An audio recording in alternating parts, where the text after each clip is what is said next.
Welcome back, kids and coaches. I'm Coach Kent Murphy, and today we're going to head out to New York City to check on the subway flasher of the MLB, the New York Mets.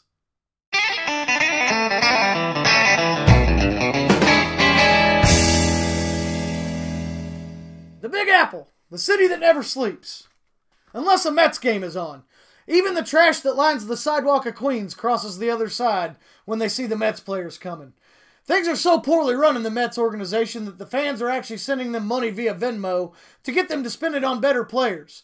Maybe you should Venmo that money to a trained assassin to put you out of your misery for being a Mets fan. But there is a bright spot in the shadow of the Yankees. Some people think the Mets will even win the NL East this year. So let's go ahead and break this roster down from a fundamental standpoint. The pitching staff is full of tall studs. And also Marcus Stroman. Every pitcher you got could earn double-digit wins. It's no surprise that all these guys should be laying pipe when they all look like the Skinamax version of actual pitchers. Closing it down, you got Edwin Diaz. He gave up 41 RBIs in only 58 innings pitched last year. Or as the "I swear I'm not a bookie" pitching coach says, hey, what are you going to do? Catcher, you got Wilson Ramos. His walk-up music is just the sound of opposing runners safely sliding into second. He gave up 94 stolen bases last year. I've seen less cases of theft at Rikers Island. First base, you got Pete Alonso. Dinger Derby champion, he also hit 54 regular season dingers. Hell, with a resume that good, I'm sure Mets management is busy at work trying to figure out how they can run you out of town for no assets.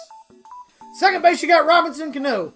He returns to New York after torpedoing the Mariners, but he accidentally went to the New York team with an actual right field wall. So now he's probably just Robinson cannot hit the ball out of the park.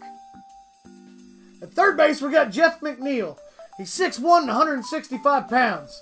Hey, maybe if you eat a couple of Jeff McMeals, you'd hit enough dingers to actually make more money than Bobby Bonilla.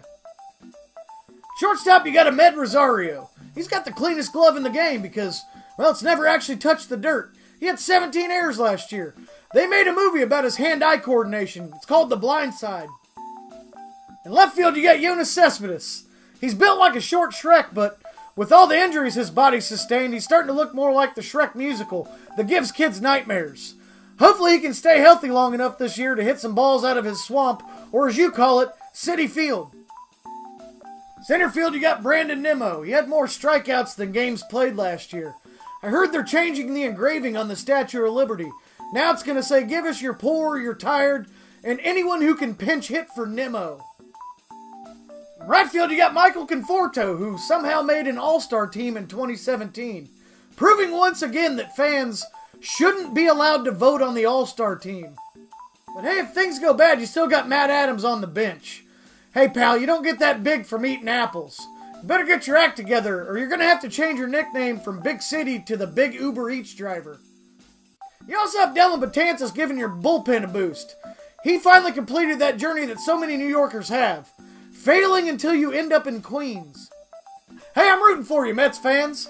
I know you must be worried because you already had to fire your manager for cheating. Too bad it wasn't for you guys. But, if things go too bad, you've always got your farm system.